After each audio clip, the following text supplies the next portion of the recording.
Good morning, I'm Barry Lubers, Business Director for Advanta and Alta Seeds. I'd like to welcome you today to our second Sorghum Frontiers virtual field tour. Today we're in Hereford, Texas, or actually just north of Hereford, Texas at a small crossroads known as Milo Center, Texas. I'd like to give you a little bit of background about Alta Seeds. Alta Seeds is the brand from Advanta, and Advanta has been supplying sorghum genetics for a number of years globally. Here locally, we've been supplying sorghum genetics for a little bit over 50 years from our legacy companies. So I'll bet many of you today in attendance didn't realize that we're going to be doing some traveling. So starting out here in Texas, and then a little bit later, you're going to be viewing crops in central or north central Oklahoma rather, and then in central Kansas. So you'll be at Enid, Oklahoma and Larned, Kansas. Really, that's the beauty of these virtual tours, is that we can bring you along with us in different scenarios so that you can see things that will fit to your growing operation better in one setting. Another benefit of the virtual tour is that if you watch this today and you decide, hey, I want to go back and take a look at something that I may have missed or refresh my memory, you can do just that. You can get online and take a look at what we presented. So today I want to introduce three topics that we're going to talk about. The first is eye growth. I think most of you that are in attendance already know about eye growth a little bit, but we're going to talk about some details with eye growth. Eye growth is our herbicide tolerant system for grain sorghum. Now, in addition to grain sorghum, we're also going to be introducing that into forage sorghum in the coming years. So we believe eye growth and the system will revolutionize grain sorghum for the American farmer right away. In addition to eye growth, we'll be talking about aphix. Aphix is our designation for sugarcane aphid tolerant hybrids. Now, many of you know, if you've been growing sorghum for the last few years, the sugarcane aphid has been a pest that's come along and has been very devastating in some areas and can be very economically undesirable. So with aphix, you're getting a hybrid with a high level of tolerance for the sugarcane aphid. Now, in addition to aphix and eye growth, lastly, we're going to be talking about our premier forage sorghum program, and that is going to be branded Empire. So as many of you know that know Alta Seeds, we've set the bar very high for the industry in bringing Brachytic dwarf, dry stalk, and BMR6 to the growers, the dairy feeders, and the beef cattle feeders. Now we're raising the bar. With Empire, we're going to be adding to those technologies the aphix designation on some hybrids as well as eye growth. So we're very excited to bring the best of the best to the American grower. So let's take a tour today and take a look at the future of sorghum, brought to you by Alta Seeds. Well, thank you, sir, and hi there, folks. My name is Jennifer Latsky, and I'm the Associate Editor for High Plains Journal. I'll be your moderator for this second in the series of Alta Seeds Sorghum Frontiers Virtual Field Days. Now, over the last many months, I'm sure many of you have had some experience with the Zoom platform, but for those of you who may be still unfamiliar with how this is going to work, let's share some notes.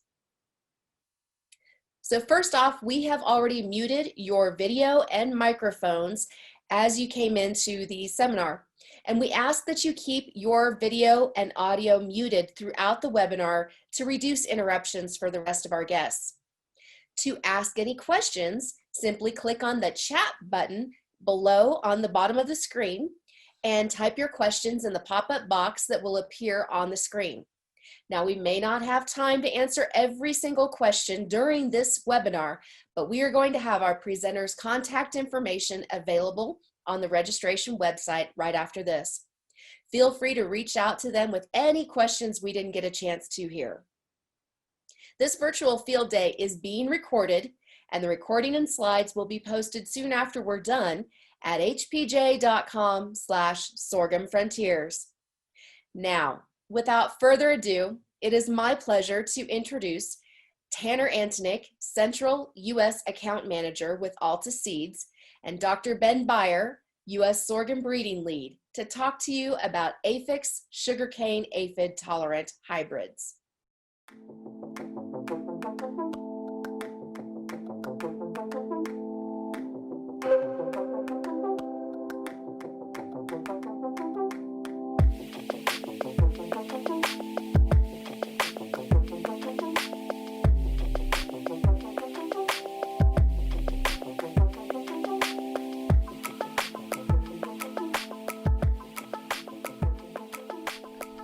Hello, my name's Tanner Antonick, and I'm the Central United States Sales Manager for Alta Seeds. One of the great parts of my job is I have the ability to travel from state to state, visiting with growers and retailers about issues confronting them with sorghum as a crop. One of the reoccurring themes that comes up over and over, all the way from South Texas through Kansas, is that sugarcane aphid tolerance is a serious problem confronting them. For many growers that I talk to, sugarcane aphid tolerance is an essential part of what a sorghum hybrid must have. Without that sugarcane aphid tolerance, they're having to take extra passes through the field with an expensive application to take care of those aphids, and that's more money out of their pocket. Dr. Ben Beyer and his R&D team have done a great job bringing 6 Aphix designated hybrids to our Alta Seeds portfolio, and I'm going to be able to talk to you about those hybrids today.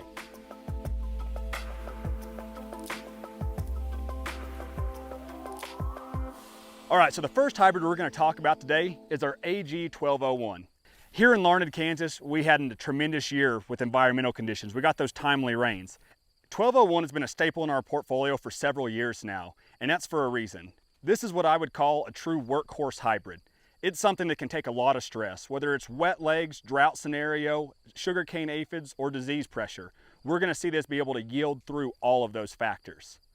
One of the really cool things with this is we're going to see something that stays true to its maturity. This is a 60 days to mid-bloom. We call it a medium early, but it's on the earlier side of that medium early designation. You're going to see it stay that way all the way from South Texas. As we move north, we can even plant this in South Dakota if planted at a proper timeline. In addition to that stable maturity, we're also going to see that it keeps a very stable height. Whether we move south or move north all the way into South Dakota, you're going to see a very similar height out of this product. You're not going to have to worry about it getting too tall on you. So when you plant this hybrid, you know you're going to get a consistent product year in and year out, and it's also going to give you that consistent yield with it. As we look for where to place AG 1201, we see a natural fit as we move it west. So starting in Lubbock, and as we move north, western Kansas, western Oklahoma, Colorado, and Nebraska is where we're going to see the most natural fit for this product year in and year out. But if we get into a situation, maybe replant situations, double cropping, this is going to be a fit as we move eastward. We've also seen it as a replant situation in South Texas. So this is going to be very, very versatile. So no matter what situation you're finding yourself in, you're often going to have a chance to plant 1201, and you're going to get that consistent yield year in and year out. So we definitely need to try it on your farm.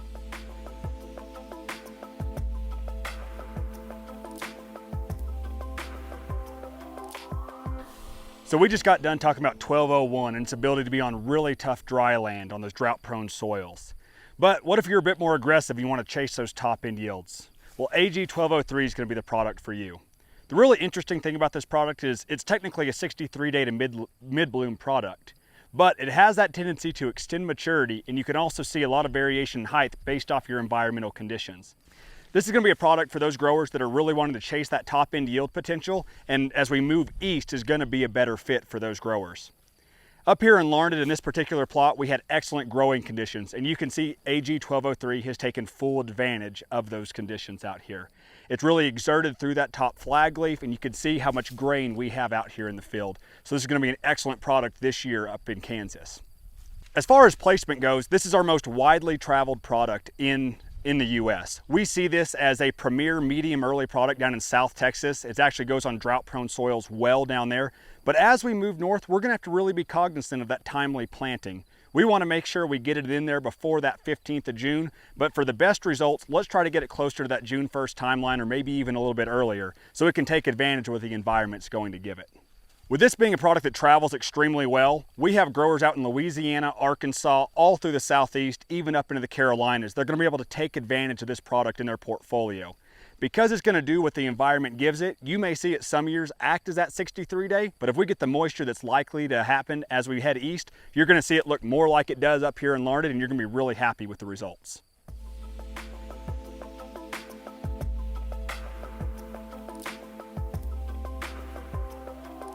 All right, so this brings us to the last hybrid in our big three of the Aphix designation. We're looking at AG 1301 here.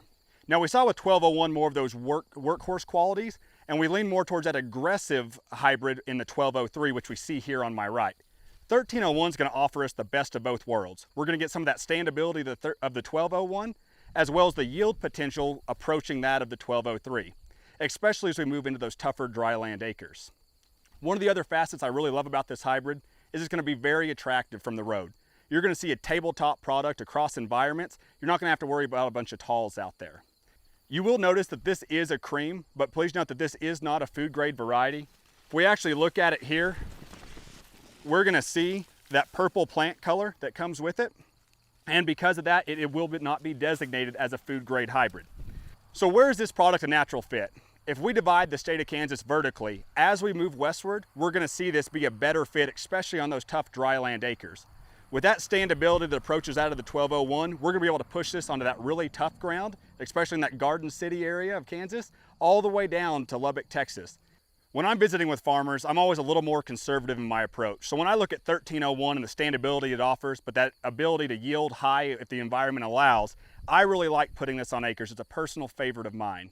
So as you're choosing your hybrids for your farm, please give this one a look. I promise you won't be disappointed.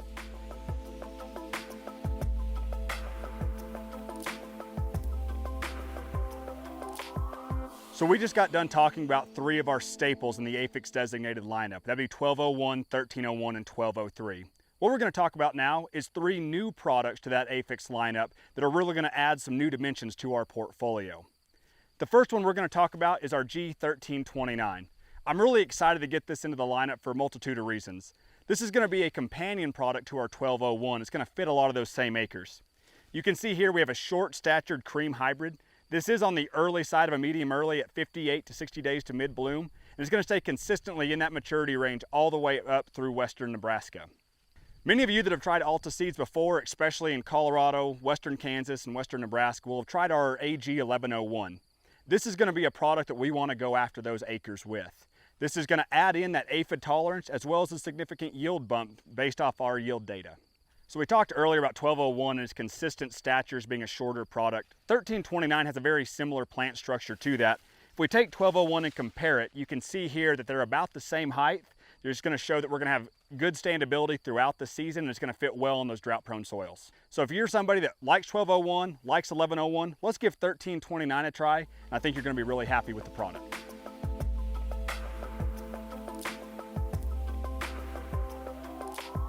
So to take a look at our final two APHIX designated hybrids, we traveled down to Enid, Oklahoma. We're at the showcase plot here on Johnson Seeds Turf Farm, and we're able to look at some really good milo today. As you can see, environmental conditions here were exceptional. The big difference between it and Larned, Kansas, though, is we actually saw a high level of aphid infestation come in. We were able to look at the benefits of that sugarcane aphid tolerance right here in this environment. So to start things off, I want to take a look at our 2106. Now, we discussed this a little bit before, and this is a fan favorite of ours, starting in the Texas Panhandle as we move up through Kansas on our good, high productive soils. We're going to see really high-end yields of it. For those growers out there that have tried our 2106, I think you're going to be really excited about our new product, our G1153. As you can see, side by side, there's not a lot of differences there. We're seeing a very consistent height as well as a very similar shaped panicle. The big difference is we're adding that sugarcane aphid tolerance into that marketplace. One of the other really unique things about G1153 that I like to talk about is we're seeing sugarcane aphid tolerance on both the male and the female parent lines. What this does is it gives us the highest levels of sugarcane aphid tolerance in the plant and also makes our production setting a lot safer. Additionally, this is going to be a product that fits extremely well as we start moving east through Louisiana, Arkansas, all the way through the Carolinas down to Florida. The main reason for that is we see anthracnose resistance with this. So if you have high disease pressures, this is going to be a product we want to put on those acres.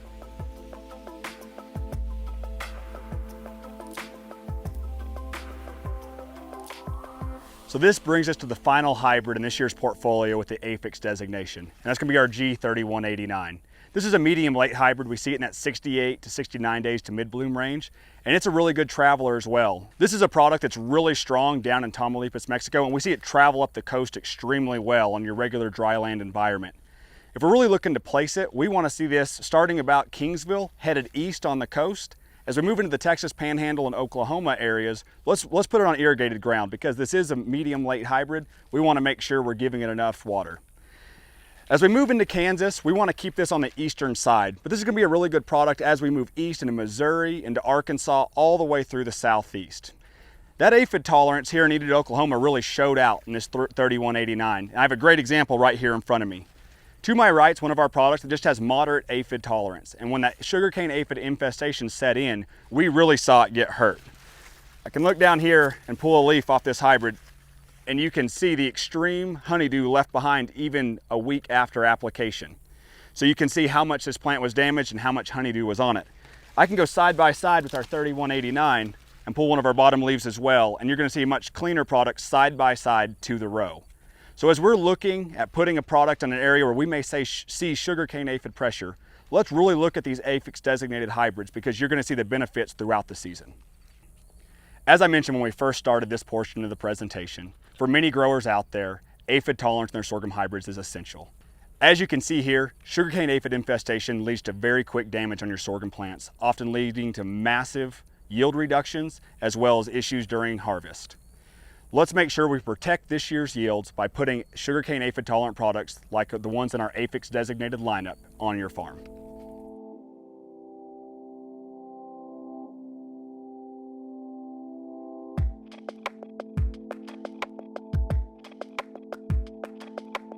Good afternoon. I'm Dr. Ben Byer, USA Sorghum Breeding Lead for Advanta and Alta Seeds, and I'd like to thank you for attending our Sorghum Frontiers Virtual Field Day. In Advanta and Alta Seeds, we're all about the grower experience, so that means bringing traits other than just yield to the grower. In our trait integration program, we've taken several key elite lines, some of which have very positive agronomic aspects such as sugarcane aphid tolerance and also BMR6 in the forages for elite quality. And we've combined those with our iGrowth herbicide tolerance technology.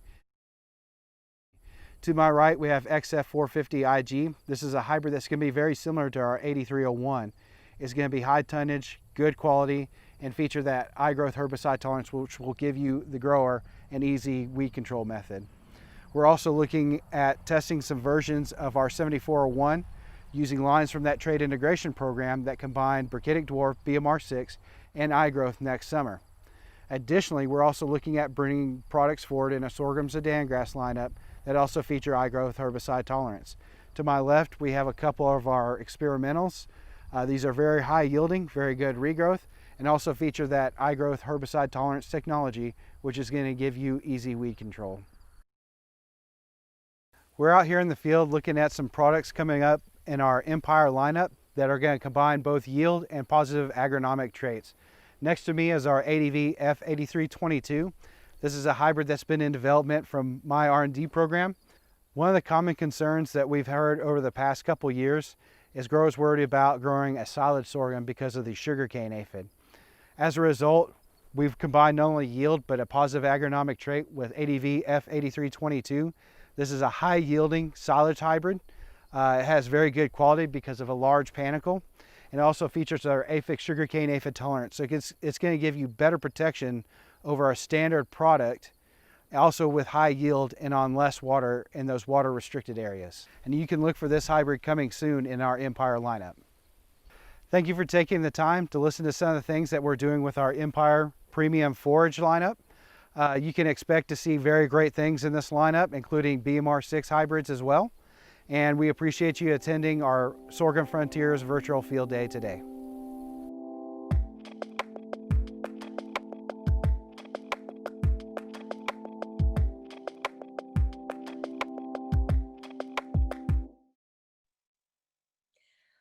Well, thanks for that, Tanner and Ben. And we're going to go ahead and continue on with our presentations while you submit your questions via the chat function. Now, don't worry, we've allotted plenty of time for Q&A here after a couple of segments. And of course, if you have any specific questions, you can always call Alta Seeds customer service at 844-529-3420. Now, to share about the global forage innovations from Advanta is Benjamin Marolda, Global Commercial Lead for Advanta. Hello everyone behind the screen, this is Benjamin Marolda. I am the Global Commercial Director for Alta Seeds, and I'm reaching you out from our headquarters offices based in Dubai. It is exciting to be able to share some of the amazing things that are happening to our forage business globally, to set a broader context of what the local team might already be sharing with you of what we are planning for the US. Alta Seeds holds globally 25 different breeding stations focusing different crops. Out of those 25, 3 are exclusively dedicated to forages. One is based out of Argentina in Venado Tuerto. The second one would be based in College Station in the US, and the third one would be from Hyderabad in India. Of course, these 3 breeding stations are also able to leverage out of our other 5 exclusive breeding stations that are focused on grain sorghum.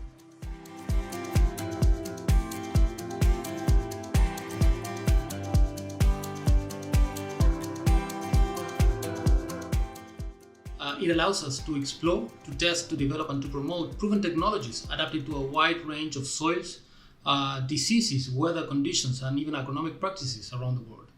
So, for example, our R&D programs in the US and Argentina are specialized in developing products for silage use.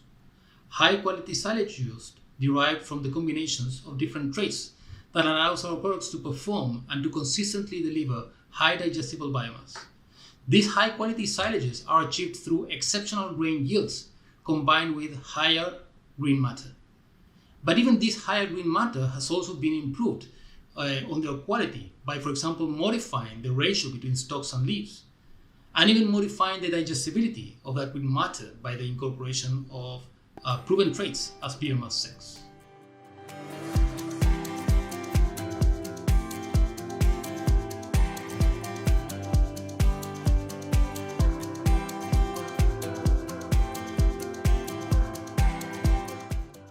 So we also need to keep in mind the different market dynamics. So while in the US, biomass 6 is a technology demanded without a question. But in Argentina, some farmers, or many farmers, are demanding brachytic dwarf without biomass 6 because of the impact of dramatic weather changes or even their feeding strategies. Or even India, a fascinating and unique market that these technologies that are proven in the US are new in there. And we are helping the farmers in order to speed up and increase their productivity.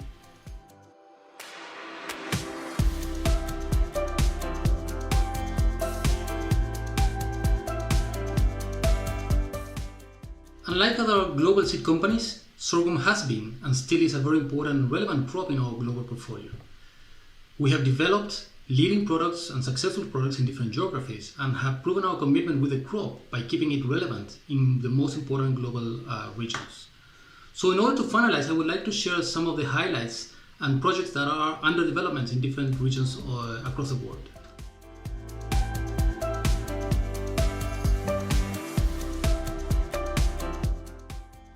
We are proud to have been able to develop and successfully launch into the market the first global herbicide-tolerant technology for grain sorghum called iGrowth. We're looking forward to the release of this technology in the US after the EPA approval of the Imiflex that hopefully will be coming by this coming winter. This technology was very quickly embraced by Argentinian farmers because it gave sorghum back the competitiveness lost to corn, allowing the crop to get back to where it should have never left. And this really fills me with pride because 3 years after the launch of this technology in Argentina on grain sorghum, we are releasing this coming spring the first herbicide-tolerant technology for a forage. It'll be a multi-cut forage of many more that are piling up in the pipeline. So hopefully we will be able also to be launching those shortly in the US.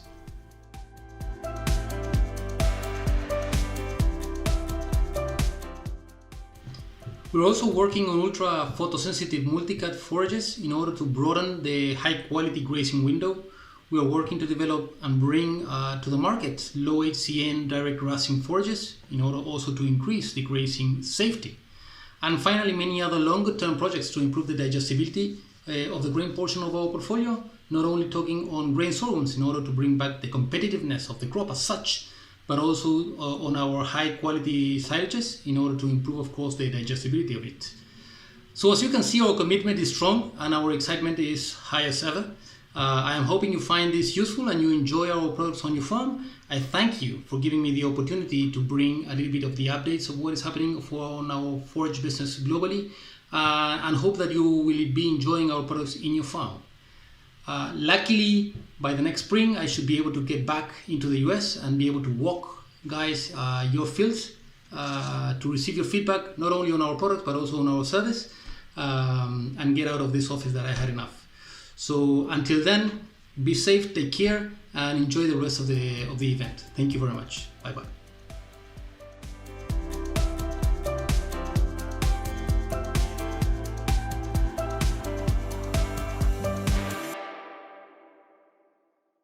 Well, thank you so very much, Benjamin, for that kind word.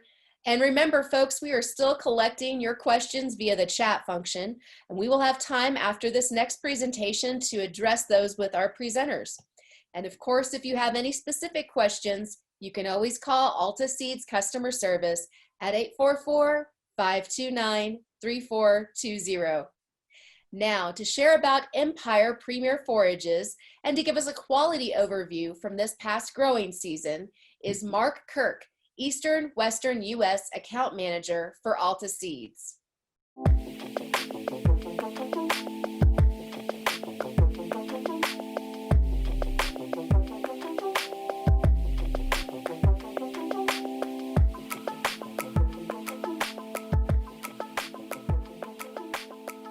Hi, I'm Mark Kirk. I'm the Regional Sales Manager for Alta and Alta Seeds, covering the East Coast and the West Coast and one of their forage specialists. Today I want to introduce to you Empire, the premier lineup of forages. We know that not all forages are created equal because not all operations are equal. And we are putting together a lineup especially for you to help you increase milk and meat production with your forages. Today I want to talk about these a little bit, but I want to tell you that we're putting together this lineup that has several different characteristics so that our hybrids can achieve that maximum level, that top tier, that premier Empire forage designation. In that we have BMR6 for high digestibility. We have photoperiod sensitive for exceptional tonnage and extended harvest window. We also have Bacritic dwarfs for exceptional standability and increased tonnage. We also have dry stock for those guys who need to make hay. And we also include in there our APHIX designation for those hybrids that are aphid tolerant. So follow me as we go through this plot so that we can talk about those things more in depth.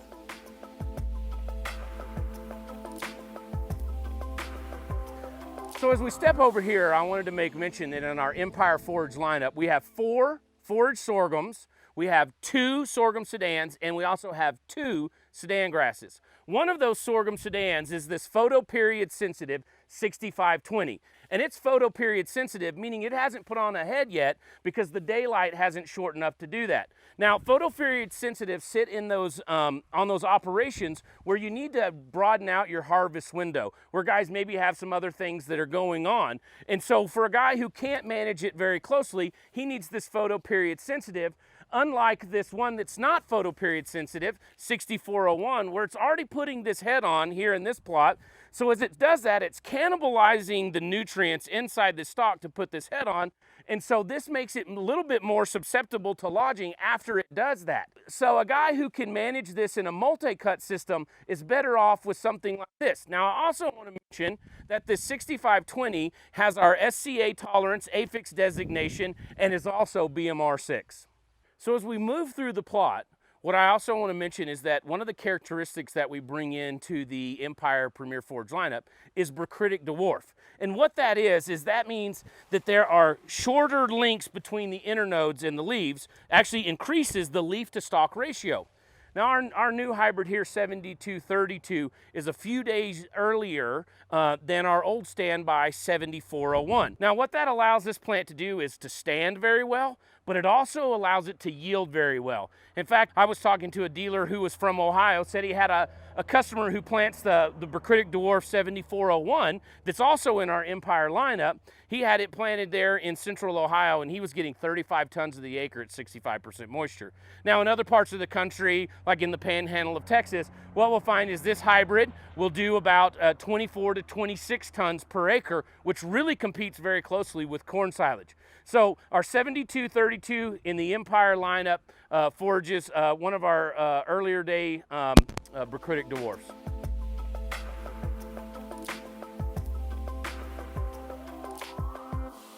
So as we continue on in this field day and presentation, I want us to look at and just bring some illustration to one of the aspects and characteristics that we bring into the Empire Premier Forage lineup, and that is BMR6. And BMR stands for brown mid rib, okay? And so you can see this brown mid rib here on this leaf. And what that is, that's a phenotype indication of lower lignin or lower undigestible material in this plant, okay? If we look at a conventional or white midrib, you can see there's a pretty big difference. And so we bring in the BMR6 because it's the most digestible of all of the BMR traits in sorghum. And so not only does it show up in the leaves, but as you can see here, it'll show up in the stalks, which also indicates that this stalk is more digestible. Now, I know a lot of guys a lot of times want to plant higher populations of forages because they think, well, if I get a thinner stalk, it'll be better, more digestible, the cows will like it better. But I'm telling you that with this BMR, you can plant a little bit lower population and get more digestible material in this stalk that the cows are going to eat. Makes it also more palatable. Not only that, so for every pound of BMR that they eat, they're getting more energy out of it than they would with the conventional. So there's more energy per pound of the BMR, and they're able to digest it quicker. But not only that, they're also, because this has lower undigestible material in it, it also increases dry matter intake.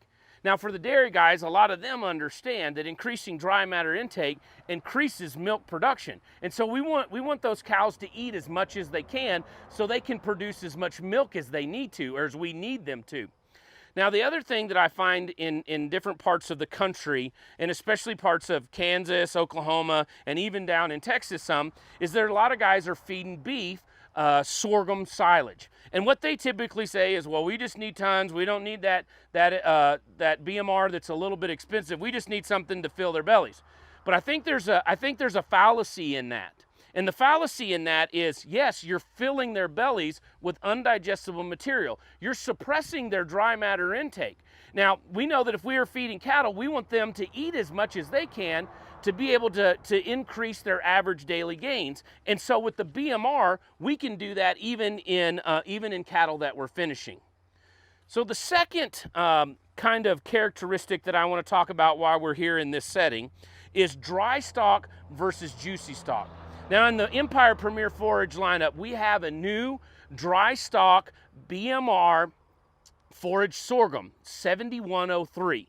And here, if we look at this real close, what we can see is how there's not as much. This is a little pithier, still digestible, still pretty dense, but there's less juice in there. So what that does is allow us to get in and harvest earlier if we need to. Okay, and so that way we don't have to let this plant dry down in the field because it's already got this dry stalk, as compared to a juicy stalk, where here we can see it's still very juicy, very wet, and this is going to be hard to manage sometimes in harvesting because we're going to have to deal with all of that moisture.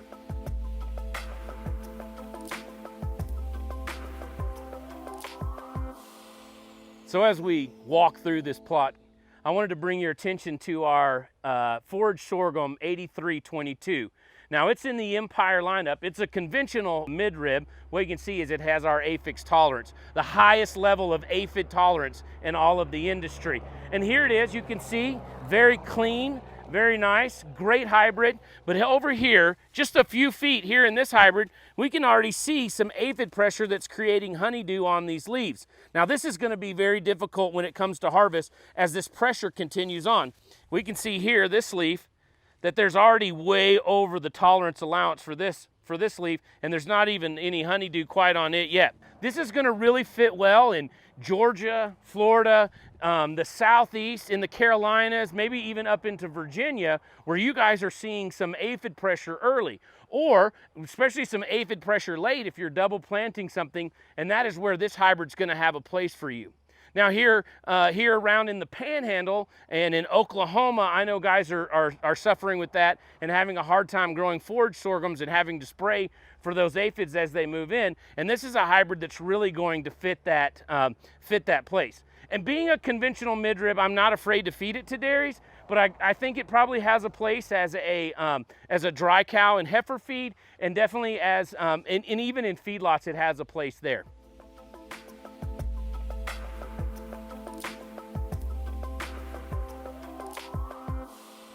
So as we conclude the Empire Premier Forage portion of Sorghum Frontiers Virtual Field Day, I just want to show you something that's going on behind us here, kind of tickle your fancy a little bit.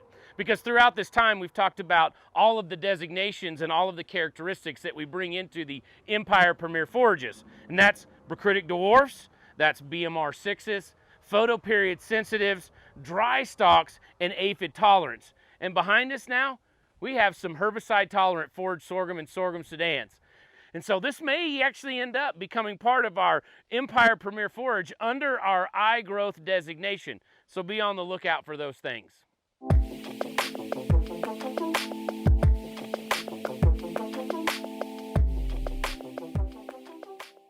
So I appreciate you guys joining us today. I just wanted to kind of touch base on a few things here as we walk through the rest of this virtual field day. You know, from its inception, Alta Seeds has been synonymous with high quality premium forages. So I wanted to talk today about what exactly makes the Empire different than our regular forages. And first of all, Empire forages are the best of the best. In the bourbon world, we would call these top shelf kinds of products. And then sometimes it makes the Empire lineup because it's got higher forage quality than other things in the lineup, or maybe it has a specific trait that's in that specific hybrid that's not in one just like it. Or maybe it's a combination of traits and quality and other things found in the lineup. But also sometimes it's just that hybrid just flat out performs other things in its class. And so let's take a closer look at 3 Empire hybrids and kind of compare them to others that are close into their in their maturity and also other things in the industry. Now, we've talked quite a bit about this 8322, ADVF, conventional mid-rib forage sorghum. And so we're comparing it today to our 8301, a solid hybrid, one that's been in our lineup for a long time, one that guys really like. And as we look at these two compared to each other, you can see that as far as if we go down the line in the quality aspect, what you're going to see is quality-wise, they are very, very similar. And even yield-wise, they're very similar, although they're both out-yielding the major competitor in their class. Now, this data was data that was compiled for 2 years out of the Texas Panhandle. And what we've seen is that this ADV 8322 has a slight edge quality-wise, forage quality-wise, over 8301, but not just this huge significant advantage. But what 8322 does bring into the lineup is the AFIX designation, that industry, the highest industry sugarcane aphid tolerance. And so when we say, you know, this is top shelf, this is premier, the reason why we can bring this in and classify this above everything else is because it's holding with quality, edging out a little bit of quality of one of our other top products, but also brings in that AFIX designation that's going to help it to hold that forage quality. Now, we know that when those aphids move in and they begin to feed on those leaves, they actually begin to cause the forage quality to go down, the fiber digestibility to go down, the amount of sugars in that plant to go down, and it just causes injury, which allows that plant to just basically kind of start dying off early and really decrease in forage quality. But also in that, anything that would have aphids would cause some problems at harvest. With all that honeydew, you're talking about plugging up some machines pretty bad. And so not only does this AFIX designation in 8322 allow it to hold quality, but it also allows it to be able to be harvested in the presence of aphid pressure. So moving along through the hybrids, this second slide here that I want to walk through, we talked about 6520. And 6520 is a sorghum sedan, photoperiod sensitive. So we're going to kind of look at it compared to the other two photoperiod sensitives. And what we're seeing out of this hybrid is we're seeing an increase in yield. And so, we're being able to see that there is some yield potential here. And this is out of our New York testing up there in the Cornell area. This was out of 2019. And so this was a multi-cut trial where they were going in and cutting it at 40 days or 40 inches. And so these yields are tally for, I think, three cuts. And so what we can see here is that quality-wise, again, holding very steady, maybe even being edged out by our other product, 6504, but definitely better quality than our 6501 as we kind of run down the line here. But where we're really seeing a huge benefit here, and it kind of shows it on this chart over here, is that in this multi-cut analysis, this 6520 is significantly out yielding the other two great products in our lineup and the industry standard that we've been measuring it by. And so not only is it out yielding it, but it also brings in that aphix designation. And although we were testing this in New York where there's not a whole lot of aphid pressure, I think that this hybrid really has a lot of play down in the southeast, down in Florida, all the way kind of up the Atlantic coast there, where we're seeing a lot of aphid pressure, but not only there, but anywhere else that we're seeing aphid pressure, maybe in the central US.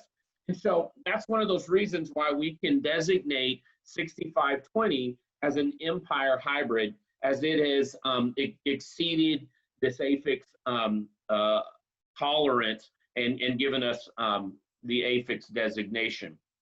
The last one that I wanted to talk about today before we entertain any of y'all's questions is 7103, ADF 7103. It is our earliest season Empire forage sorghum, BMR6, but it's dry stalk. And so this is one of those places where as we bring this into the lineup, we see this as a really good fit for guys who are probably going to need to get in maybe a little bit sooner or want to be able to kind of have a little bit of flexibility there to go in when things when they need to go in and harvest this. As you can see, if we go down here, yield is very similar to other products in our lineup. Milk per ton is very, very similar. RFQ, we see a little dip there versus the 7102. But here's where this product has really stood out, and it stood out in our lodging score. So remember how I said that in the Empire lineup, there are those hybrids that maybe carry a trait that another hybrid doesn't, or maybe they're better quality than other hybrids, or maybe they combine a bunch of other traits like BMR6, Raquitic dwarf, and all of those things. But here, the 7103 has been substantially better in standability and agronomics than some of those other hybrids in our lineup. Also, you can see here that it's shortened the days of it's shorter in its time period or its harvest period than the 7201. So it's bringing in that as a combination and as another layer there on top of the other characteristics that it has. And so those are three ways that I wanted to show you and talk to you about why we designate them on the Empire lineup above the great quality products that we have in the Alta lineup already. So Jennifer, I will turn that back over to you now, ma'am. All righty, well, don't go anywhere, Mark, because right now, everybody, it is time for Q&A, and we're going to bring back Dr. Ben Beyer as well onto your screens. And we're going to take your questions now about Aphix and Empire and Advance's global offerings. Now, if you're just joining us, you'll be able to catch up on all of the bits that you missed in the recording earlier, and it'll be posted, that recording will, at hpj.com/sorghum frontiers. Now, to ask a question, just click on the chat button at the bottom of this Zoom screen and type your question in the pop-up box that appears. We've already had some questions submitted. First off, from our friend Brent Bean, does SCA tolerance hold on the Aphix hybrids in later stages of growth, particularly in the silage hybrids? Mark? So I would say that we're testing our Aphix hybrids, or actually all of our hybrids. We're testing them all the way through the growing season. And so yes, they're holding through there. And Ben, if there's any other kind of answer there that you want to give towards that, I would welcome that. But yes, it is holding through the season there. Yeah, just to follow up on that, Mark, we not only care about early season tolerance to the aphid, but late season. And this even goes back to 2016, where we had a set of trials in Abilene, Kansas that were actually lost. We saw a number of materials with sources of sugarcane aphid tolerance that we never would have guessed that they were there. Now, a lot of those were moderate, but they were still going to finish filling grain. And we saw competitor hybrids that claimed to be sugarcane aphid tolerant that probably half of the panicle was going to literally blow out the back of the combine. And so from then on, with the move from the Hereford station to College Station, we've been doing the late planting sugarcane aphid screening nursery. So we usually get a flush of aphids, about V5, V6 in that, and we really get the big flush in early September when those plants are heading out and trying to flower and finish grain. And that's really, when you see it a lot in producer fields as well. So we're screening from the beginning to the end, and we do more the beginning screening, with a grow chamber and using a third party. We've used the USDA in the past, Oklahoma State out of Stillwater, and some others. Okay, all right. Well, we also have a question from Rod. What type of tonnage should we expect out of 7232? And he specifically asks about Southwest Nebraska, planted at 6 to 8 pounds per acre in 30-inch rows with limited irrigation. Gentlemen, I'll let you do the math. All right. So Rod, I appreciate that question. And it's one of those that we have to say in agriculture, it depends, right? And so to give you a good solid, here we go, there it would be. I would say that 7232, if you have any experience with 7401, you're going to see very, very similar yields to that. And right off the top of my head, I don't know that there's any data that I can just draw right off the top of my head for that. But Rod, I'd be happy to follow up with you on that. But we're looking at a high yielding forage sorghum there. Like I said, it's got the BMR6. It has the Brachytic dwarf stacking those leaves in there. So we're not seeing any yield drag on that hybrid whatsoever. It's holding yield very well. And so could definitely get back to you on some of that and seeing what we're seeing in that area to get you nailed down pretty quick. Okay. We have a question from Paige Smart. How is the standability of the 7103? So good question, Paige. Appreciate you joining us. So 7103, as you saw in the slides, it has significantly better standability than the 7201 as we look at it across all regions.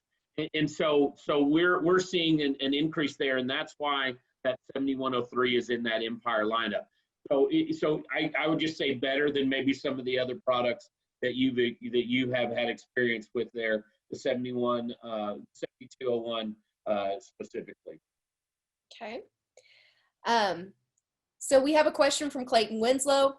What is the significance of the 6 and BMR6? And I got to ask because I had that question too. Sure. And so Ben, I'll let you make sure that I'm saying what's right here. There are several different genes that are designated or that basically allow the plant to express that BMR. And so there's a 6, there's a 12, there's an 18, there's a 3, and in any of these grasses, we also see these in corn.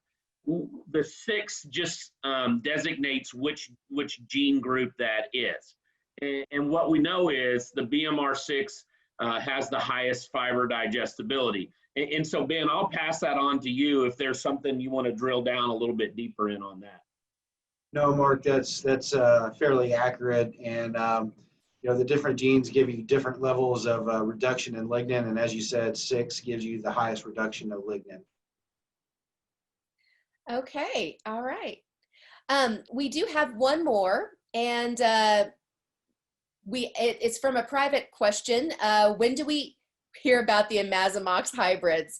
Those are on their way, everybody. I know we're all excited. We do have one here. How does a product get an APHIX designation specifically? What makes it, in your mind, Ben, what makes it an APHIX hybrid? So as we continually say, APHIX is the highest levels of sugarcane aphid tolerance. So as I alluded to, or when I answered Dr. Bean's question earlier, we not only screen seedlings with third parties typically, but I also have the late planted sugarcane aphid nursery here in College Station. And we also typically repeat that same screening down in our Mexico breeding station in Irapuato. And so in order for an APHIX hybrid to get that, or how should I say this, a hybrid to get the APHIX designation, it has to have season-long sugarcane aphid tolerance. It has to be the highest levels. We can't go out there with moderate tolerance in this product lineup. It has to be through the entire life cycle. And we accomplish this once again by doing the multiple screenings with like the late planting, and then also verifying in the seedling stage with the third parties. All right, sounds good. Well, gentlemen, where can they go for more information about these hybrids? What's a good website address that you're directing them to? So I would direct them to the Advanto or the Alta Seeds website, and the Empire. They could just go in and Google Alta Seeds or Empire Forages, and they're gonna land on things that are right there, going to give them more information. Okay. Well, thank you so much for joining us, gentlemen, for this Q&A portion. We're going to go ahead and move on. Remember, folks, if we didn't get to your question here, feel free to contact our speakers directly. Their contact information will be listed on the hpj.com/Sorghum Frontiers website, along with this recording, which you can play again and again at your own convenience.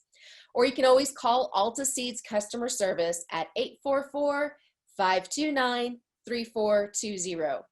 Well, now it's my pleasure to bring to your screens Trevor Phillip, Summer Grain Agronomist for Pacific Seeds, Dr. Zach Eater, U.S. Technology Development Manager, and Dr. Ryan Bryant Schlobum, UPL Technical Services Manager for Texas, Oklahoma, Colorado, and Kansas. They will walk us through the revolutionary iGrowth technology and the companion herbicide Imiflex. A reminder to all, Imiflex is pending Environmental Protection Agency approval, which is expected in time for the 2021 growing season. Gentlemen?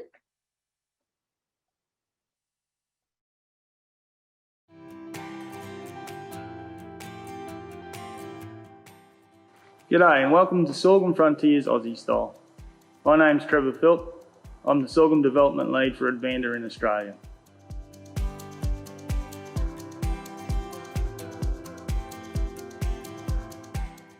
The Australian crop is rain grown, zero till, controlled traffic, and we're very dependent on chemical control for weeds.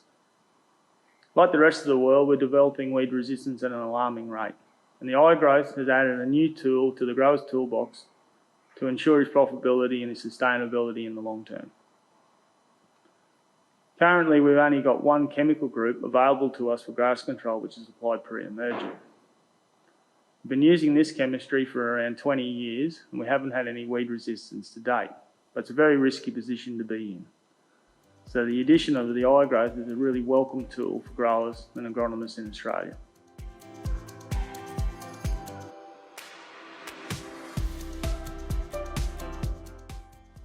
So it allowed us two main options. We have some very tough resistant weeds in the fallow that chemical group controls very well and very cheaply. The other option is we've got, for the first time, over the control option for grass weeds in grain sorghum. It's really helped with some troublesome weeds like barnyard grass, which is resistant to Roundup here, as well as silk sorghum, Johnson grass and wild sorghums.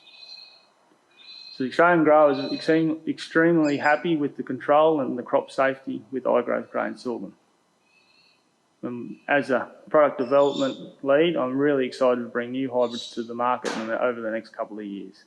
The other thing I really wanted to talk to you guys about was the collaboration worldwide in Advanta being the largest supplier of grain sorghum hybrids, and in particular between Australia and the US.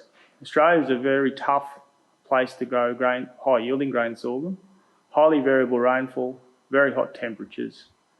The grain sorghums here have to be very adaptable. Most of our areas have a yield range between 2 tonne per hectare and 10 tonne per hectare. So the crop has to be highly adaptable and provide a reliable yield across that yield range.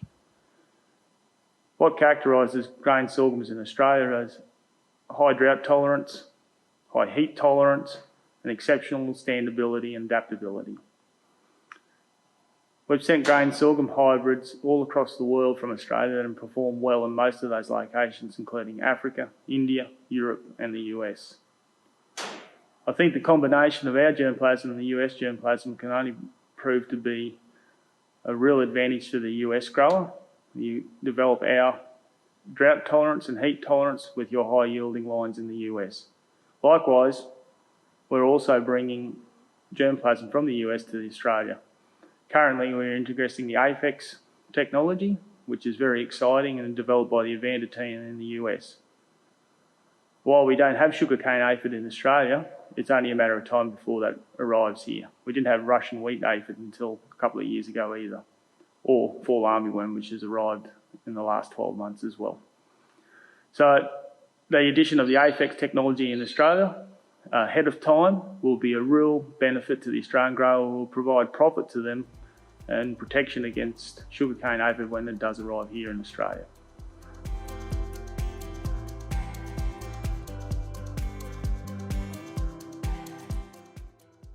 Hopefully you guys will have a good harvest. We're just into our planting season here. We've had a pretty tough run for the last 3 or 4 years, so we're hoping for a good season. Good luck with your harvest, and I hope to see you guys over here sometime.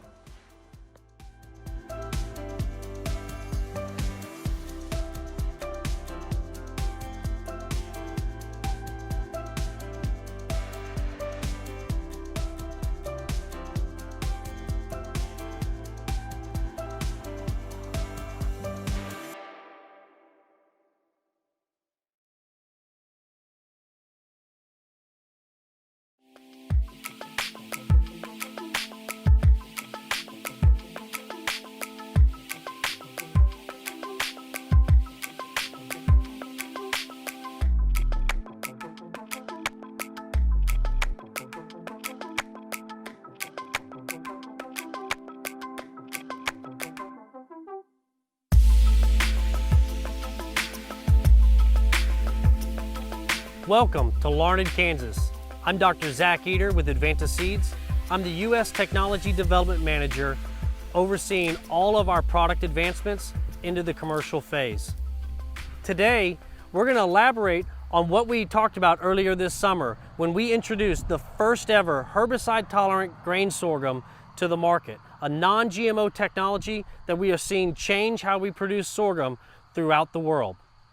We're going to talk today about how to place these hybrids for the best success, whether that is on irrigated ground rotating with corn in the Texas Panhandle, on dry land, high productive acres in central Kansas, or on tough dry land in South Texas. And what we're going to go through each of these hybrids and tell you how to best manage them for your farm.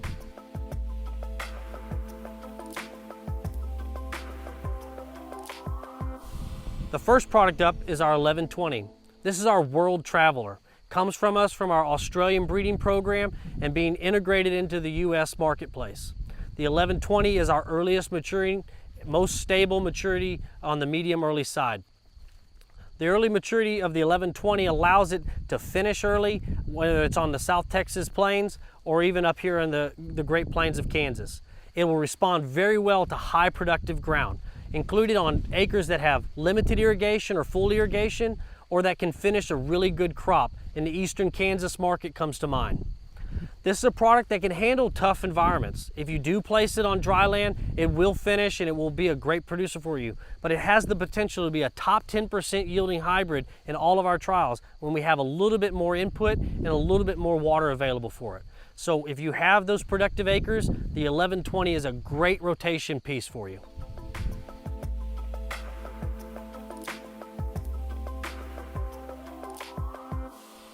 The next one up is the 1142.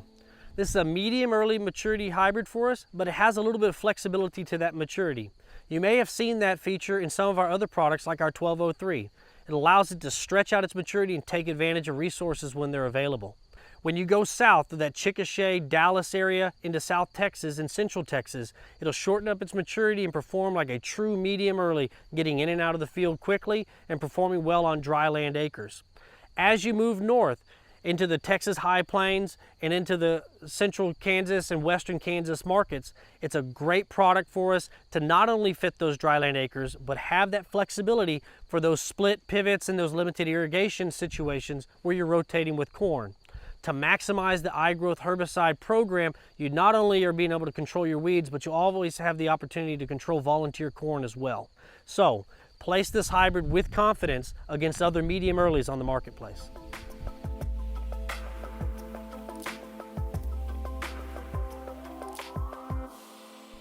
Next up is our 2177. We're going to pick up right where the 1142 left off, where it was a great high plains hybrid for us. The 2177 is only going to strengthen as we go south. When you get south of the Red River into that Temple, Central Texas area and on down south, this one's just going to pick up steam. It's a medium early hybrid, but it does have that indeterminate maturity that'll allow it to stretch into some really good growing conditions, but still be tough for those dryland acres. This has been a trial topper for us in the Brazoria into the Corpus area of the upper Gulf Coast. So this is a product that we have a lot of success with going into our first year planting it in that area. So if you're looking for a dryland hybrid in that region, this is a great option for you. But we haven't forgotten about the rest of the U.S. This is a hybrid that can move into other parts as we go eastward throughout the Mississippi Delta and into the Georgia, South Carolina region of the Southeast. So when selecting a hybrid for South Texas in that southeastern environment, the 2177 is a great product to go to battle against any hybrid in that medium early maturity in the industry.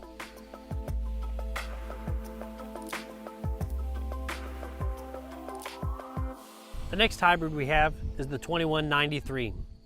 This is a great product with broad adaptability. What's really unique is we're going to start talking about some hybrids that have some really stable maturity for great planting for your farm. It's a medium maturity, about 66 days to mid-bloom, and it's going to stay that way whether it's in Kansas, Oklahoma, Georgia, or South Texas. It performs even better as we move south throughout the states. So when we get south of that Temple area into South Texas, whether that's Monte Alto or down there, the Corpus region, this is a product that's going to be a top end yield potential for you, but it's going to have that great maturity that's going to get you out. In the areas where this is going to be so successful, where we have our 1203 right now, that's where we're going to be placing this hybrid for the most success. In those areas, maturity is really important. As we saw this year, we've had 2 tropical storms threaten the Gulf Coast. This is a product that's going to get you in and out of the field fast and with a great yielding product. So when you're selecting a hybrid for your farm, please consider the 2193.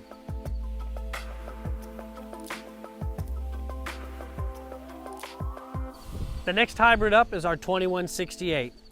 It's a medium maturity, 66 days to mid-bloom, but it's really stable in that maturity. So it's going to stay that way whether it's in Texas, it's out in Arkansas and Missouri, right here home in Kansas. If you're familiar with our 2115, which has been a staple in this market for over 15 years, if you found a home for that product, this is the hybrid to take home with you now. With a stable height compared to our 1120 iGrowth, it's going to keep that Western style hybrid intact. It's going to stay true to its height, whether it's on high input ground or even on some drought ground. It's going to perform exceptionally well on dry land and even in our great growing conditions we have here in Larned, Kansas right now. If you found success with our 2275 or our 2115 in the past, or even our newer 2106 high yielding medium early, you'll find a home for the 2168. It's going to fit your farm whether you're in the dry conditions of Garden City, the high productive ground of Larned and the Great Bend area, or even those top end yielding environments of the I-35 corridor. This is the hybrid for you.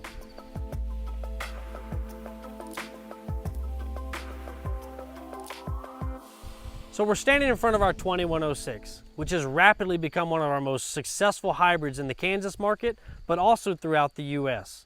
It's a medium, early maturity, and it just fits really well for these markets. But as we go forward, this is still a conventional hybrid, and we are rapidly working with our R&D team and Dr. Ben to bring more hybrids to the marketplace for iGrowth, and that involves trait integration into our parent lines. But right now, it's just really exciting to know that hybrids like 2106 could be coming soon to the iGrowth lineup.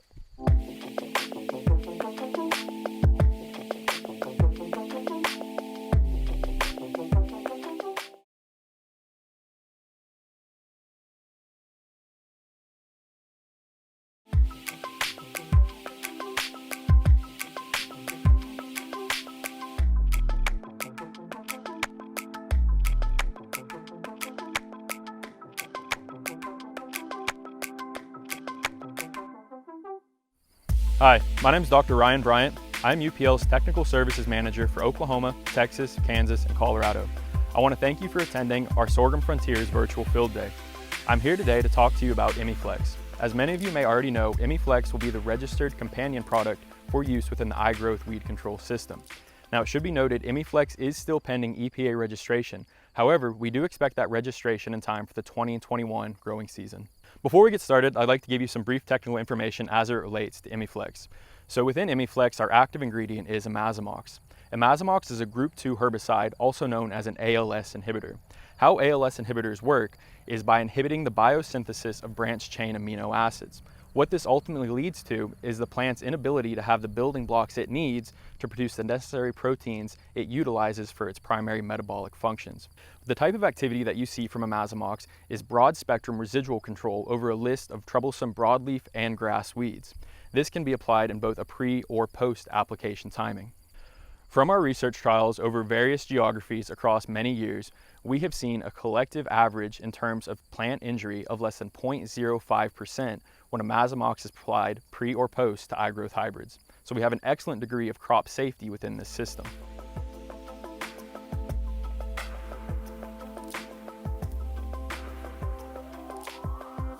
As many of you may be familiar, weed control is critical for profitable production in any system. What's been lacking in grain sorghum until this point is the ability for any sort of herbicide tolerance within these systems to be utilized in control of some of these most troublesome weeds. The impact that broadleaf weeds have is without a doubt very important. However, what's received limited attention until this point is our ability to control grasses. Grass pressure within grain sorghum has continually plagued producers as there have been very limited options in terms of effective weed control. What we get with the iGrowth system is the ability to apply imazamox pre or post and get control of some of these most troublesome weeds that have continually plagued grain sorghum production. Focusing in on grass control, a recent investigation was conducted to quantify the actual percentage of yield reduction that you can expect from grassy weeds when they go uncontrolled. The study keyed in on some key grassy weeds that grain sorghum producers often experience. To name a few, it included prairie cupgrass, barnyard grass, green and yellow foxtail, as well as field sandbur. Now, when these weed species go uncontrolled, you can expect to see yield losses that range from 40 to 42%. The upper end of this spectrum looked at weeds such as shattercane and Texas panicum. Now, with these weed species, they're notorious yield robbers within grain sorghum systems. And what this study found was that these two weed species can regularly reduce yield potential by upwards of 80% when left uncontrolled. Many of you are familiar with the detrimental impact that pigweeds can have on any sort of production system, especially within the United States and when we get into Kansas and the Oklahoma and Texas panhandles. The type of activity that you can see from imazamox is broad spectrum, so we do expect to see activity on these types of weed species. When it comes to our broadleaf weeds, keying in more so on Palmer amaranth or other pigweeds, it has been documented in a study in the early 2000s that a single pigweed plant can reduce yield potential by 3.5% in the area where it's actively growing and competing with the sorghum crop. Now, you could imagine what this type of yield loss from a single plant can do when it's extrapolated out to an entire field and a large-scale infestation of pigweeds that have gone uncontrolled. Now, the issues that we have, not only with broadleafs, but especially when you consider the lack of control options we have for grasses, it is what's gotten us so excited by the data we've been able to generate from evaluating ImiFlex within the iGrowth system over the last several years. It's through these research trials that it's allowed us to identify what will ultimately be our herbicide program recommendations for the use of Imiflex within the iGrowth system upon receiving our EPA registration for Imiflex. Now, what our research trials have shown us is that the use of a tank mix partner with Imiflex is necessary, whether that's from a pre or post standpoint. Additionally, what we have seen from our research trials is that there's an interaction between tank mix partner of choice and the targeted weed species that we're looking to control.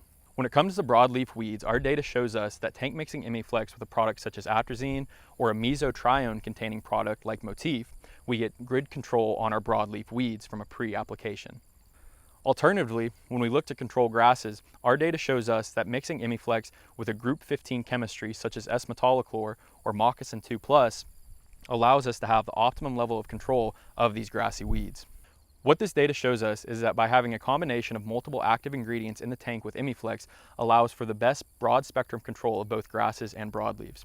What our data shows is that by having Imiflex in the tank with something like a Motif or a mesotrione, in addition to an S-metolachlor containing product like Moccasin 2+, we get the best activity on both grasses and broadleaves and are able to maintain that residual control into canopy closure.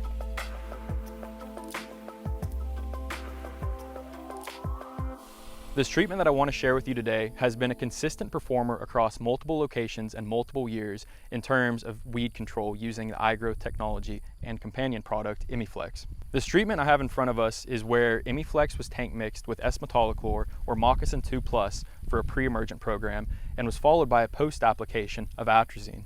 What our data has consistently shown us is that this type of program gives us an excellent advantage in controlling grassy weed pressure. What this type of control leads to is a 20 to 30% reduction in weed population and weed density that directly compete with your sorghum crop. When it comes to grain sorghum production, our first 30 to 40 days are going to be critical in terms of weed control. It's during this early period that a lot of our yield potential is determined, and any excessive competition from weeds during this period will negatively impact our yield potential. When it comes to the use of Imiflex as a post-treatment, planning is critical. Our research trials continue to show us that the need for a solid foundation from a pre-emergent program is critical. In addition to that, what our trials continue to document is the need for a tank mix partner with Imiflex, such as atrazine. Now, when we make that application, what we continue to see from our trials is the need to target small, actively growing weeds and bridge our residuals.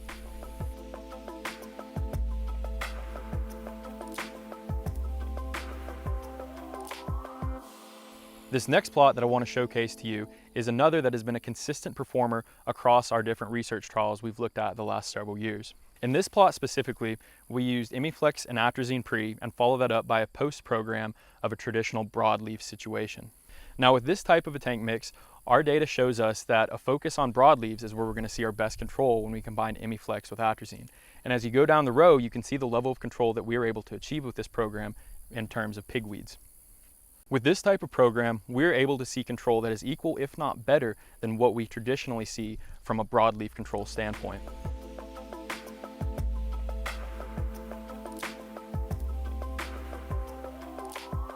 So to branch off of what I just discussed with Imiflex and atrazine, we're incredibly excited by what our data is showing us by the tank mix capabilities we see from Imiflex and atrazine when it comes to pigweed control.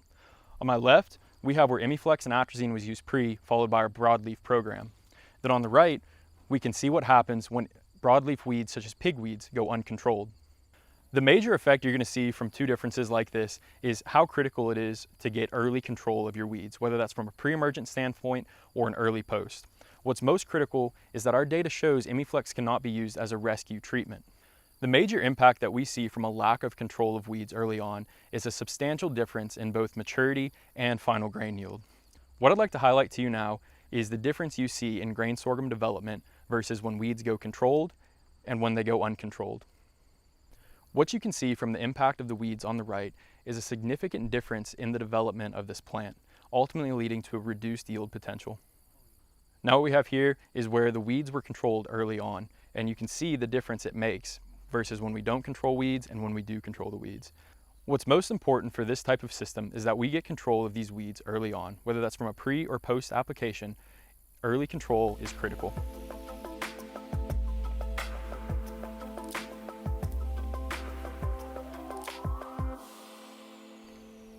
The final plot that I want to share with you today is one where we have 4 modes of action actively working against some of our most troublesome broadleaf and grassy weeds. Across our research trials the last several years, this herbicide program has been one of the most consistent in helping to maintain clean fields up to canopy closure. The 4 modes of action that we have in this plot feature atrazine, mesotrione, S-metolachlor, and Imiflex. Now, data from these plots have shown that we're able to maintain control over broadleaf and grass weeds up to canopy closure. As we go down the row, we can see the effect that this type of a program has in maintaining clean fields as we go into the reproductive stages of development. Ultimately, what has us so excited is the flexibility that Imiflex will offer producers in terms of additional options for weed control in their production systems. As we receive our EPA registration for Imiflex, we look forward to the opportunities that it can award you on your sorghum acres.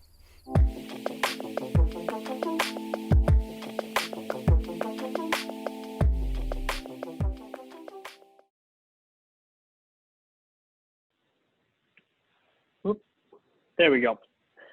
All right, so what we're going to do is we're actually going to go through some of the key locations that we did Sorghum Frontiers at over the last couple months. We've been in the field filming these and taking notes and taking yield data over the last, since about June is when we first started harvesting some of these plots. So we're going to dive through. We're going to start with Lyford, Texas, down in very far south Texas, and we're going to make our way all the way up and into Kansas and Oklahoma. So let's go ahead and just jump right in. The first thing that we see here in Lyford, Texas is we are looking at a dryland plot.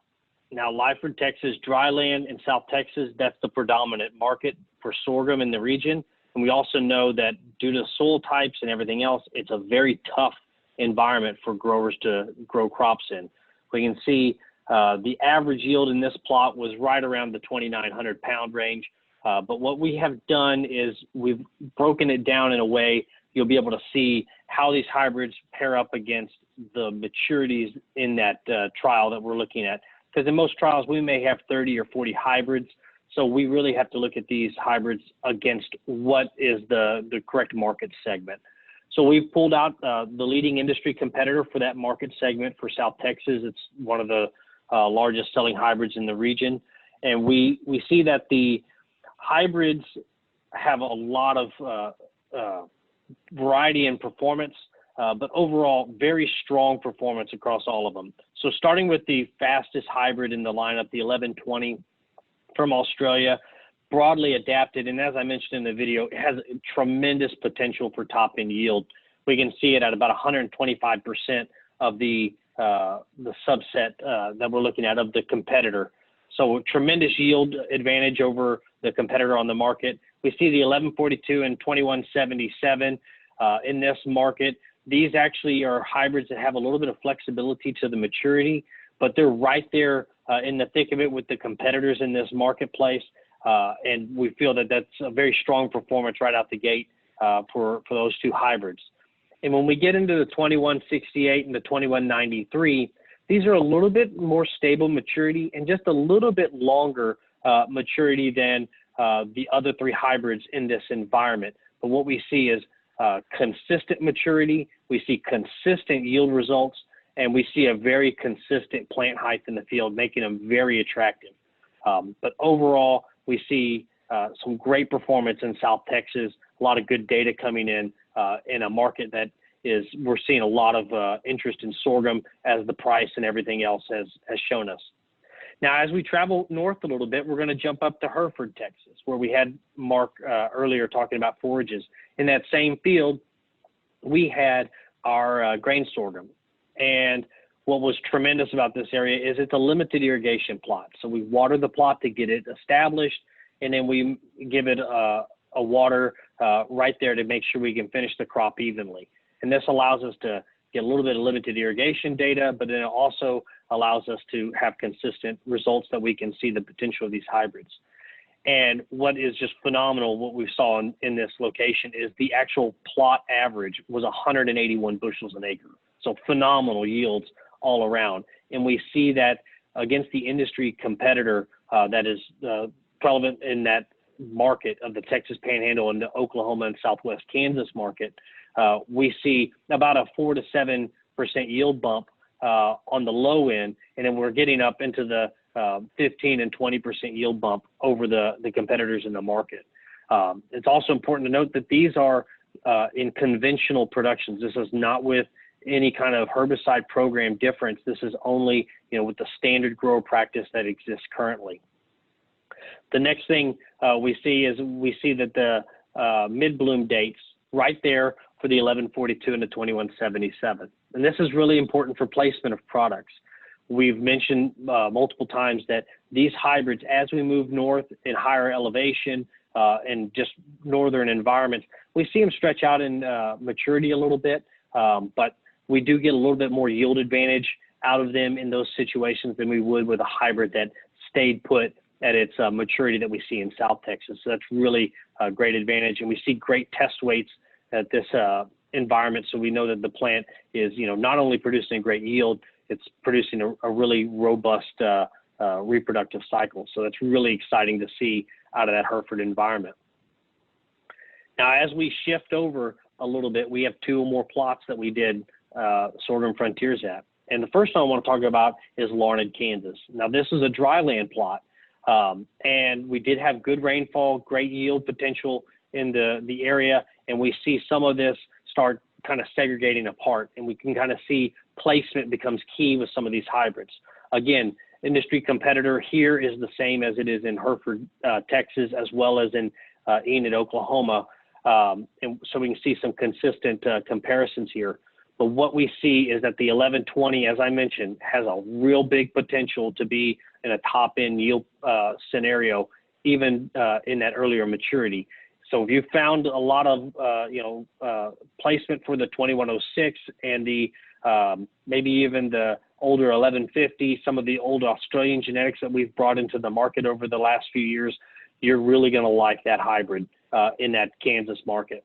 But what we do learn about Kansas, and having covered that area for about 4 years now, covering the whole U.S., is you start finding that different states and different areas have pockets where things will be very successful and things will be about running with the average.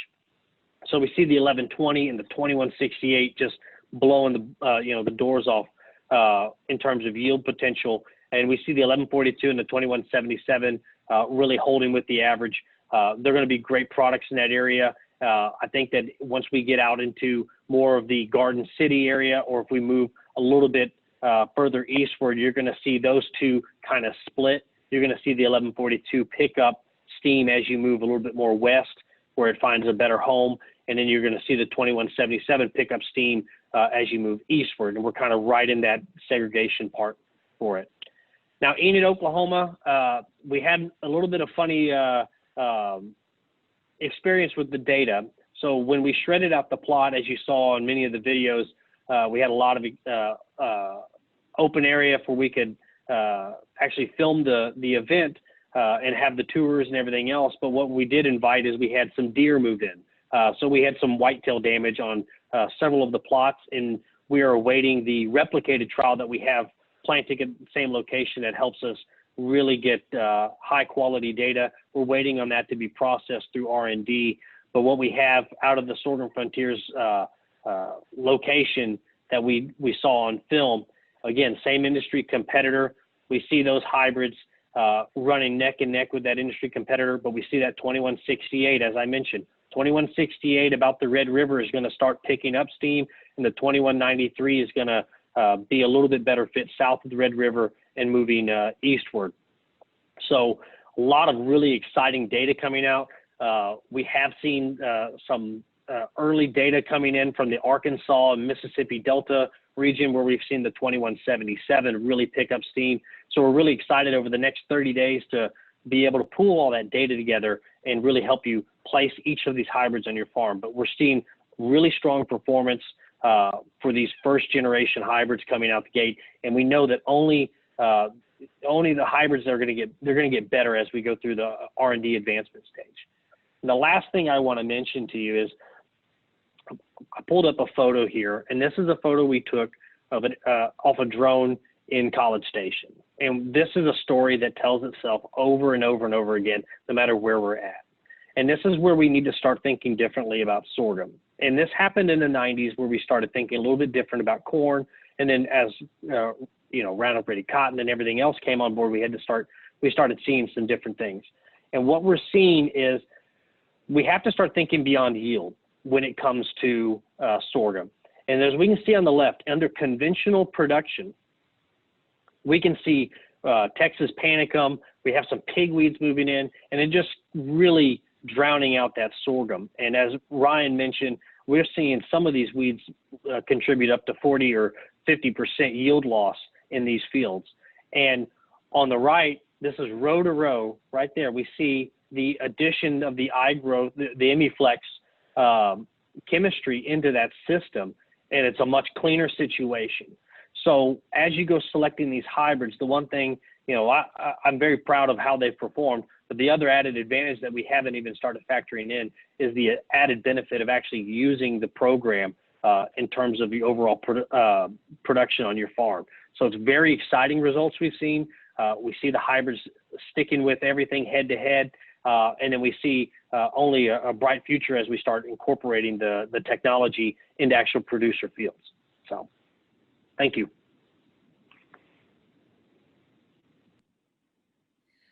All right. Thank you, Zach. And now we're going to bring back onto your screens Dr. Ryan Bryant, and we're going to keep Dr. Zach Eater here. They're going to answer your questions about iGrowth and Emiflex. A reminder to all, Emiflex is pending U.S. Environmental Protection Agency approval, but that is expected in time for the 2021 growing season. Now, we've already got quite a few questions in the chat box, and remember, you can add your questions to the chat box. Just click on the link and on the button and below on the bottom of your screen and type your questions in the pop-up box that appears. So first off, going back here, we have a question from Kenny. And Ryan, will Imazamox be readily available once it's approved? And what is our plan in case that EPA approval is a little bit delayed before planting season?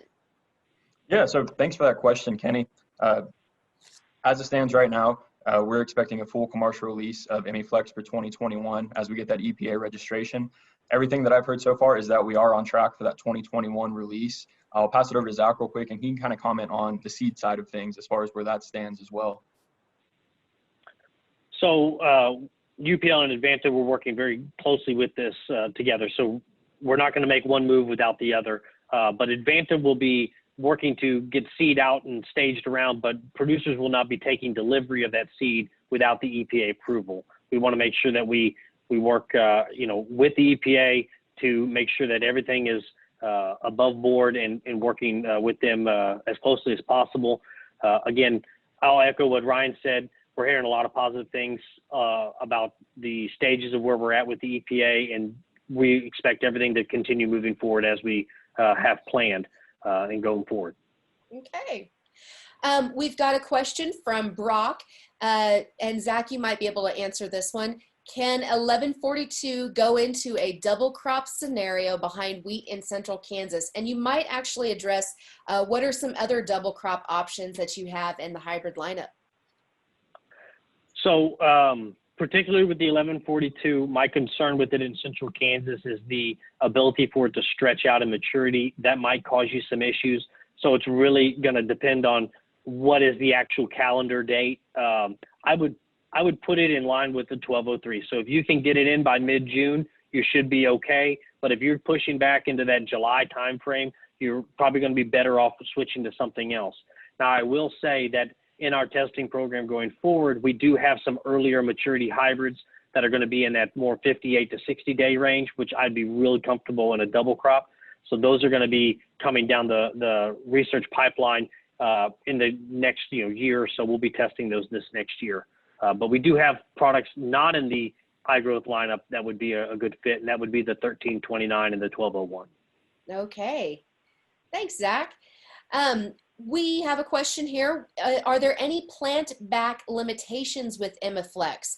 For example, could you plant non-clear field wheat that fall after you had applied Imiflex in sorghum?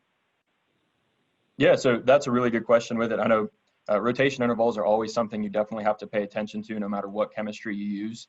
So with the iGrowth system, Amazamox was chosen as the companion AI of choice with iGrowth due to the flexibility that it awards to the traditional rotations we do see often employed with sorghum. So we'd expect to see friendly rotation interval with cotton as well as wheat. Of course, once we do receive that EPA registration, that full label will have specified what those rotation intervals would be. Okay. You know, Ryan, while I've got you here, we've got several questions about the label of Imiflex, and in particular, what about the labeled rates of Imiflex, both pre and post, and the concentration of Imiflex? Yeah, sure. So again, those are two both really good questions with it. What we've tested on our trials and what we have submitted for our label that we're seeking approval for will, in terms of rates, a pre-application rate that ranges from 6 fluid ounces to 9 fluid ounces per acre, and then a post-application rate of 6 fluid ounces per acre. In terms of the concentration, what we've tested and again, what we've submitted for label approval would be a 12.1% concentration of Amazamox. Okay, okay. We've also got another question while I've got you, Ryan. We have a lot of folks concerned. Will Amazamox, will Imiflex control shatter cane? Yeah, no, of course, that's definitely a really important weed when we get into certain areas of the country, especially up in Kansas. Unfortunately, shattercane has been one that's kind of eluded us these last few years in our research trials. The plan is to get a really good look at it as we go into next year. So I don't want to say specifically control versus no control or suppression just because I don't have the data in front of me to say otherwise. But what I will say with it is shattercane and grain sorghum, they're closely related. Shattercane actually being an interspecific hybrid off of grain sorghum, and conventional grain sorghum is highly sensitive to applications of Amazamox, whether pre or post. So I would expect to see the same level of sensitivity within shattercane. Okay, okay. We have a question here of how do these hybrids rate in cold soil germination scenarios as far as seedling vigor? Zach, can you help us with that? So seedling vigor in cold germination, you know, there's a lot of factors that go into on the field level. I will say that we haven't had any issues with these hybrids in different experiments that we've had or in any of the early screenings. I would say that probably in general vigor, I really like the 2168 and the 2193 coming out of the ground, but all of them perform very well. We will ultimately see as we get into large scale production, as you get into some variable, you know, tillage practices and heavy residue and things that we can't always fine tune, just like Ryan said, sometimes these scenarios, they elude us in testing until we get onto a large amount of acres. And once we get that, we're going to continue screening those, but all of them should have strong vigor coming out of the ground, and none of them have shown any kind of issues with our data that we show now. Okay. Zach, I got to ask, are we ever going to see Afix and iGrowth in the same product? Oh, that's the big question. I mean, everyone's real excited about Afix. Everyone's real excited about iGrowth. But the first question they ask is, when can I have both together? And the answer is, it's coming very quickly. R&D is working around the clock. In fact, I'm here in College Station meeting with our different R&D components, aphid screening, as well as the iGrowth planning going forward. It's the number one thing that we are working on right now within the integration is bringing those together. I think you'll see them come very quickly. And then now that we have Afix moving into the forage products, I think you'll see that there's a big stress to bring those two together as well. But all I do is preach patience. They'll be coming soon enough, but iGrowth is going to be a game changer for us even without Afix. Okay. You know, we do have a question about Imiflex affecting the quality of the grain coming out of the iGrowth hybrids. Zach, Ryan, quality, of course, is key. Yeah, for sure. As far as that's not anything I have seen as far as a negative interaction between the applications of it and the iGrowth. And I can let Zach expand on a little more too, because I'm sure he has, that's pretty much his life in the summer. So he has a really good idea of it. But what we do have and what we've continued to see is an excellent degree of crop safety as well. In our trials in 2019, saw average injury come back of less than 0.5% from pre or post applications. And we're continuing to see that same trend as this 2020 data rolls in as well. And what I'll add to that is what we have looked at in the field is some of the weed pressure and everything else, particularly with the forage products. We're seeing this is working just like a standard trait that you're used to. We have advanced trials, and as Benja mentioned, out of Argentina, we're already moving into the last stages of testing and everything else for forage products. We're seeing great grain plant safety. The plants are finishing out very nicely, and we're seeing, I would actually say probably a stronger performance out of the forage products that don't have to deal with the weed pressure. So you're having better panicle formation, you're having better grain fill, you're having a lot better quality from that aspect because you're having a better, healthier plant growing. So I think we aren't seeing the plant health issues. That's one of the things that I think in the industry of the herbicide tolerant traits coming on the market, that's one of our strengths. We're extremely safe even at very high rates. So we have a lot of confidence going forward that we're not seeing any issues. Okay. We've got, just a reminder, folks, we're going to wrap up here shortly. So if you've got any final questions, please pop those in the chat box there, and we'll try to get to them. We do have one. What is the supply? And they're asking of Imiflex hybrids, but I imagine they're asking for the iGrowth hybrids. What is the supply for the 2021 season, and where might they go for more information about purchasing? Well, definitely, I think Rusty's going to address that here in a second with the final segment as we close out the event. I know supply is going to be in high demand, and new technologies in high demand always have the same story in agriculture. So I just would encourage you that if you're really interested in trying out a specific product, to call one of your local reps, or to visit igrowthtech.com or altaseeds.com and find out how to get a hold of someone to place a booking to see if you can get some of the seed this year. But we're really excited. We have good supply as of right now, but like I said, with new technologies, things go quick. Okay. So I think this is going to have to be our final question for the day. We have another question about Imiflex affecting forage quality. So forage quality, as I mentioned, go ahead. I was just going to kind of elaborate on what we'd said on the grain quality side of things, where I haven't seen any negative interactions of it myself. My focus has been more on the grain sorghum side, where Zach definitely has a better experience with both of them. But in terms of any negative interactions that I've seen, I've not seen any. Okay. No, and we've advanced hybrids into the final stages of testing and approaching commercialization in Argentina and other countries, and have not seen any kind of negative effects yet. Okay. Well, folks, that looks to be about the last question that we have. And we want to thank you all for joining us for the second Alta Seeds Sorghum Frontiers virtual field day. All of us here want to thank you for watching and for participating with your questions. Just a few reminders.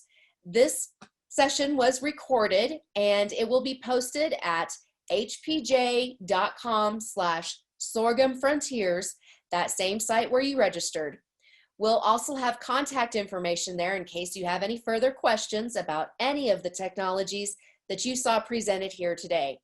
Or you can always call Alta Seeds customer service line 844-529-3420. Well, folks, thanks for inviting us into your homes today with the Alta Seeds Sorghum Frontiers virtual field day. And here with a final parting word is Rusty Bevel, North American Director of Sales for Alta Seeds. Have a great day.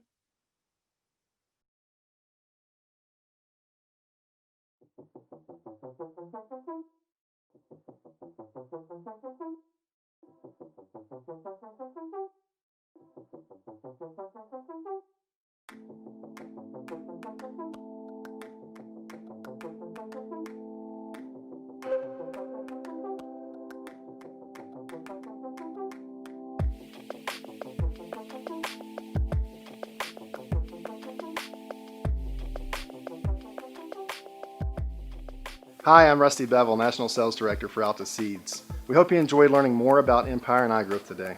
We know that iGrowth will revolutionize U.S. sorghum production as it has in many parts of the world already.